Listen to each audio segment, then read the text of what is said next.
Chapter 9, Horse Thieves.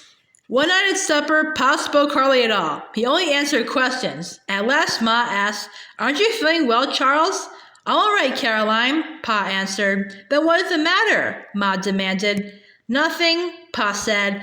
"Nothing to worry you about. Well, the fact is, the boys have got word to look out for horse thieves tonight." That's High's affair," Ma said. I hope you'll let him tend to it." "Don't worry, Caroline," Pa said. Laura and Carrie looked at each other and then at Ma. After a moment, Ma said gently,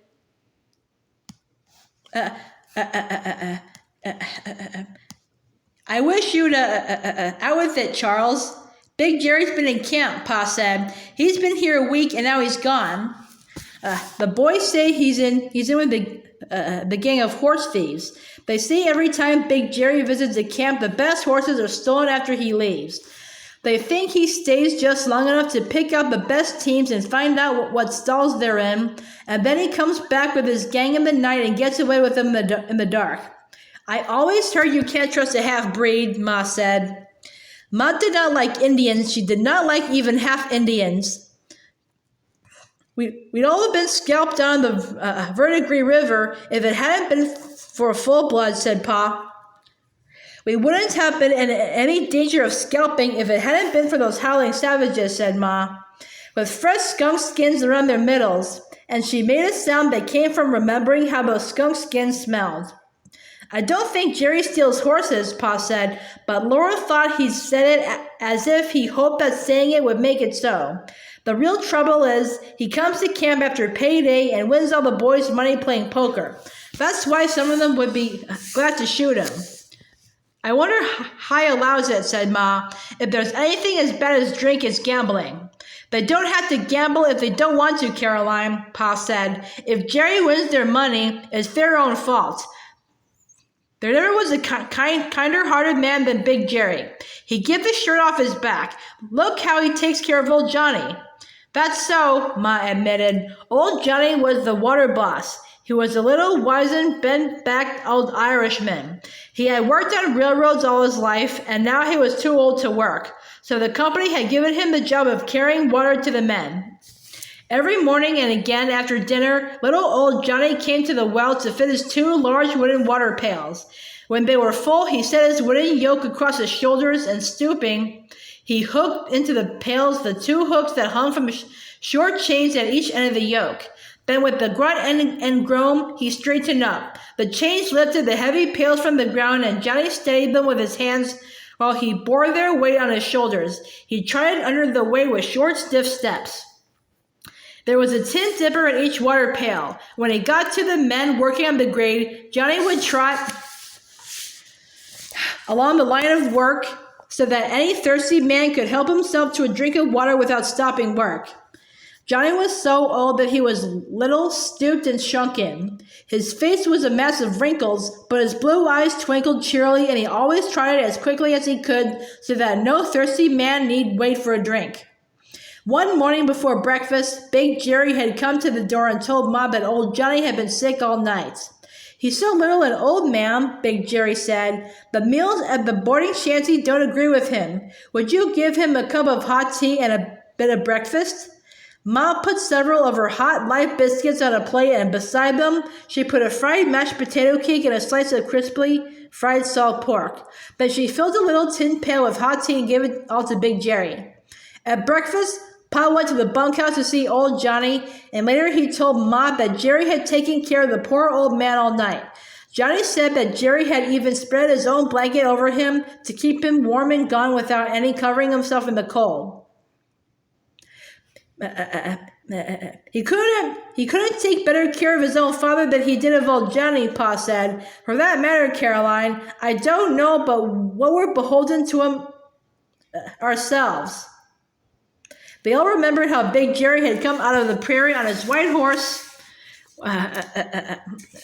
when the strange man was following them and the sun was setting. Well, Pa said, getting up slowly, I've got to go sell the boys the ammunition for their guns. I hope Jerry didn't come back to camp tonight. If he just rode up to see how old Johnny is, rode out to the stable to put his horse in, they'd shoot him. Oh no, Charles, surely they wouldn't do that, Ma exclaimed. Pa pulled on his hat. The one that's doing most of the talking's already killed one man, he said. He got off easy on a plea of self-defense, but he served a term in state's prison, and Big Jerry cleaned him out last payday. He hasn't got the nerve to face Big Jerry, but he'll bushwhack him if he gets the chance. Pa went to the store, and Ma soberly began to clear the table. While Laura washed the dishes, she thought of Big Jerry and his white horse. She had seen them many times, galloping over the brown prairie. Big Jerry always wore a bright red shirt, he was always bareheaded, and his white horse never wore a strap. The night was dark when Pa came from the store. He said that half a dozen men with loaded guns were lying in wait around the stable. It was bedtime. There was not a light in the camp. The dark shanties, low against the land, could hardly be seen. Only if you knew where to look, you could see them darker in the dark. There was a little starshine on Silver Lake, and all around it stretched the black prairie, flat under the velvet dark sky sparkling with stars. The wind whispered cold in the dark, and the grass rustled as if it were afraid. Laura looked and listened, and hurried shivering into the shanty again. Behind the curtain, Grace was sleeping, and Ma was helping Mary and Carrie to bed. Pa had hung up his hat and sat down on the bench, but he was not taking off his boots. He looked up when Laura came in, and then he got up and put on his coat. He buttoned it all the way up and turned up its collar so that his gray shirt did not show. Laura did not say a word. Pa put on his hat. Don't sit up for me, Caroline, he said cheerfully. Ma came from behind the curtain, but Pa was gone. She went to the doorway and looked out. Pa had disappeared in the darkness. After a minute, Ma turned around and said, Bedtime, Laura. Please, Ma, let me stay up too, Laura begged. I believe I won't go to bed, said Ma. Not for a while, anyway. I'm not sleepy. It's no use to go to bed when you're not sleepy. I'm not sleepy, Ma, Laura said. Ma turned down the lamp and blew it out. She sat down in the hickory rocker that Pa had made for her in Indian Territory. Laura went softly on her bare feet across the ground, and she sat close beside Ma. They sat in the dark listening. Laura could hear a thin, faint humming in her ears. It seemed to be the sound of her listening.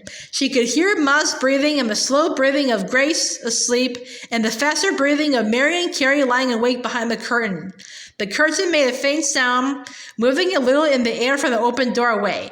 Outside the doorway, there was an oblong of sky and stars above the faraway edge of dark land.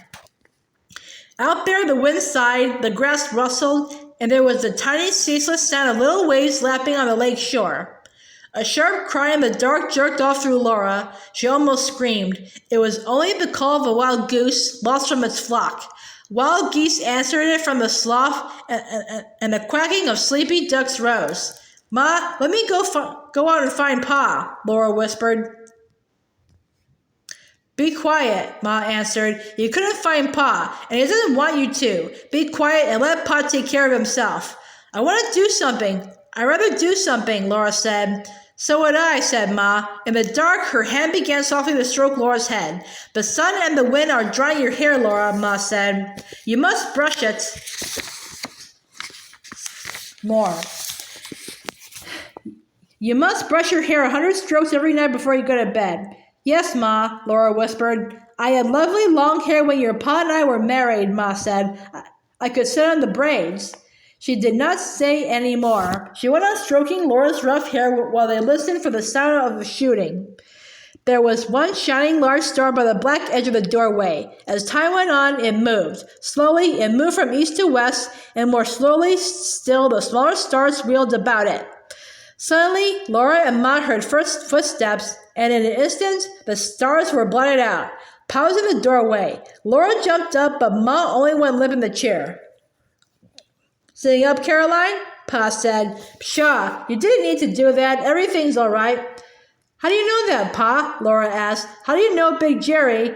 Never mind, Flutterbudget. Pa stopped her cheerfully. Big Jerry's all right. He won't be coming to camp tonight. I wouldn't be surprised, though, if he rode in this morning on his white horse. Now go to bed. Let's get what sleep we can before sunrise. Then Pa's great laugh rang out like bells. There'll be a sleepy bunch of men working on the grate today.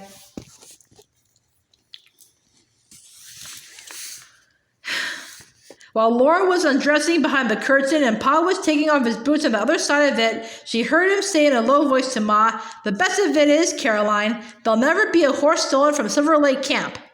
Sure enough, early that morning, Laura saw Big Jerry running by the shanty on his white horse.